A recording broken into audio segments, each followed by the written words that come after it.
Hi guys. So at this point you should have already watched the video about CRISPR. If you haven't yet, there are two iPads at this station where you can watch the video. You can watch it again in English, and you can challenge yourself too. So if you feel like you really got down pat the first two levels of this guy explaining how CRISPR works, you can totally keep watching the video and see if you can find out more. But there's also a video that is available in Spanish. It's called Genome Editing with CRISPR en Español. So if you'd like to watch it in Spanish, si quieres mirar el video en español, puede mirarlo aquí. Okay? All right, so after you watch the video, your job is to think about how you could be a change maker by using CRISPR. So remember what the girl said in the video? She said, I don't think that CRISPR should be used to do just cause, I can't pronounce the word, I'm gonna be honest, but cosmetic things that just enhance how you look just because you feel like it.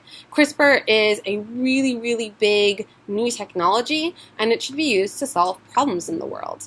And one problem that she gave an example of was the problem of cancer. So when you are able to repair DNA that is broken, when you're able to repair an instruction manual, it means that you can cure diseases. There's also lots of other things that CRISPR can do. CRISPR, when it edits the DNA, it can change anything about a person. It can turn your brown eyes blue.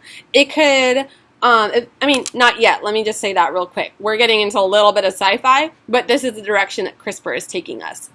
So something that could even happen is our bones could become hollow bird bones and we could get wings. Those are the types of things that CRISPR can do. It can totally change the way that we look and the way that our bodies work. So what I would like you to do, and what you guys are going to do as scientists and as change makers today, is you're going to think like a scientist. And the first thing that a scientist does with something like CRISPR is they think to themselves, what is a problem that I would like to solve in the world?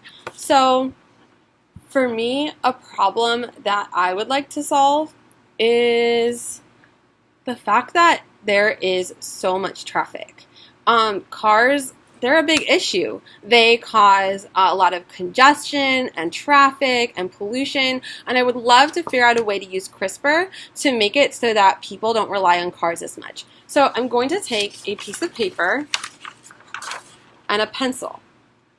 And I'm going to start with pencil, so that way if I make mistakes I can erase, write out what my problem that I want to solve is. So I'm going to write the word problem.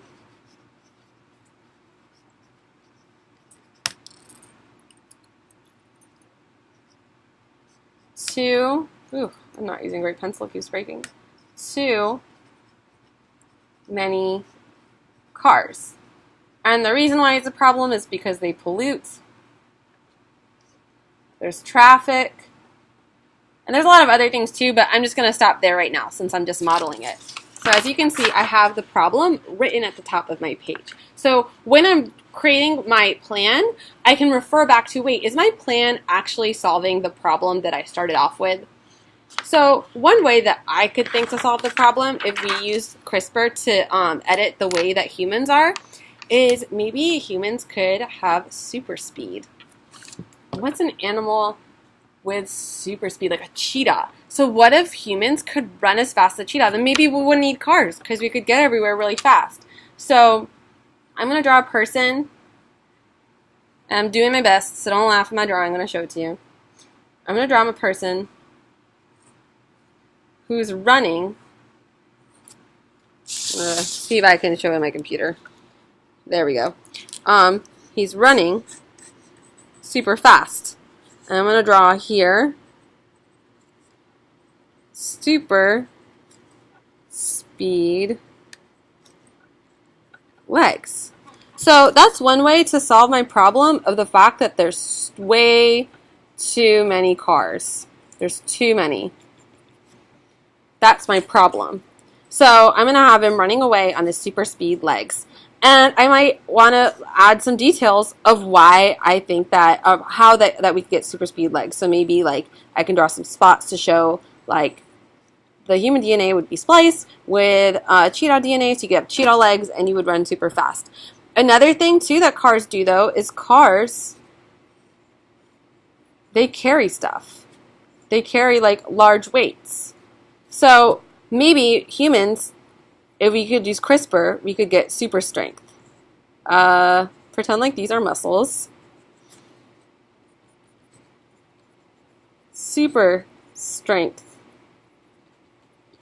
And this would solve my problem because you wouldn't need cars to go fast. You don't need cars to go fast.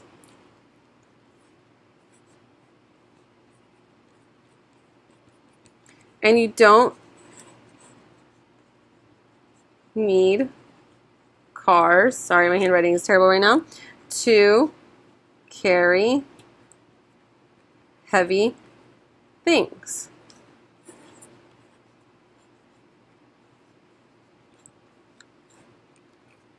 Here, my person can carry heavy rocks now. And you can get even more creative with this. What if instead of just giving a person speedy legs, what if I could make a person who could turn themselves into a bicycle? That's something that you could do with CRISPR, I think, maybe, one day. So, I know that my example is really goofy. I think you guys can come up with much better ones. But what could you do? What could you come up with? How could you use CRISPR to be a change maker? How can you use CRISPR to see a problem in the world and figure out a way to change it and make it better? All right, I'm going to leave it to you guys now. I can't wait to see what you come up with. Oh, and sorry, one last thing. So actually, I hope you should know that my drawing isn't quite done yet. When I'm done sketching it out, then I'm definitely going to go back through and I'm going to try to pretty it up. I'm using some markers right now. Maybe make sure my handwriting is neater and use some color. And I'm going to go back over until the whole thing is colored out. And that way, another really important thing that scientists do is after they come up with a solution to a problem is they make sure to go out and share it. Because if you don't share it, then it's never going to happen. So part of your job as scientists today is you're actually turning this into a poster. And the poster will go around our wall so we can start thinking as change makers and thinking about as scientists as change makers. So good luck.